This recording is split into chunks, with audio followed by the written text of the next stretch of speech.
आरा के उठलाली लगवलू बोलिया के बाली नहवा ताके पतू कवना जिला के हाऊ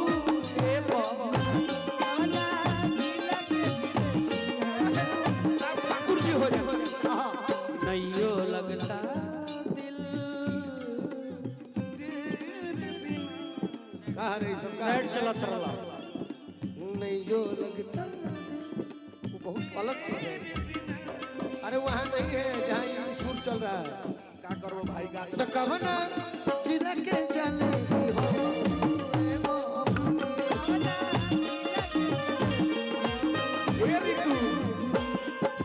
नैयो लगता अनुज अरे रोन तेरे बिना अनुज रोकना अपनो से तो कर सकता नहीं सा उ का कोई लेवल ओकरा से मतलब नहीं अच्छा शुरू सब दिया तो बन आने वाले आ गए आने वाले आ गए आने वाले आ गए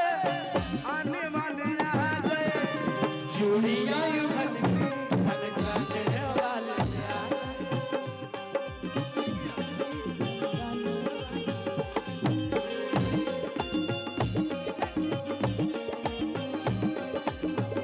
जिला के जिले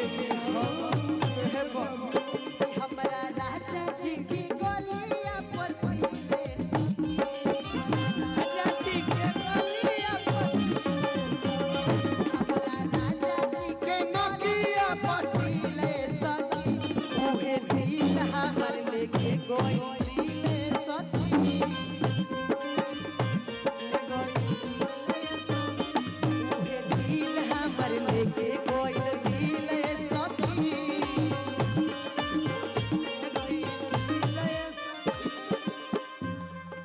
राजा हो करे जा मत करे लो धक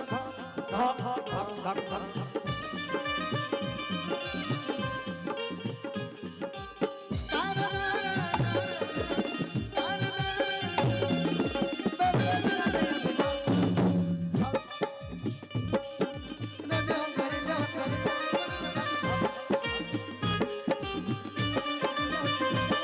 शुभम कहाँ वाले बलिया नरेश शुभम हे बलिया नरेश कहाँ हो आप शुभम बाबू बलिया नरेश नहीं वहाँ क्या दीपक भैया एक छोटा सा रिक्वेस्ट और करूंगा अनुज आप म्यूजिशियन तब से बैठे हैं क्यों हम लोग तो घर में जाके बैठ भी जा रहे हैं ये लोग तब से बजा ही रहे तो एक दो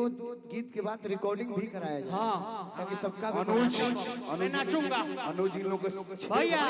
चंदन भैया अनुज दीपक भैया दोनों हमारे बड़का भैया आ लड़ाई करेगा चंदन बाबू उन लोग को 6 बजे बोला दिया गया था भोजन कर लेना एक अच्छा जाए नया गाना होता ठीक है खिला दिया जाए लेकिन बताइए ए होलिया के बिहान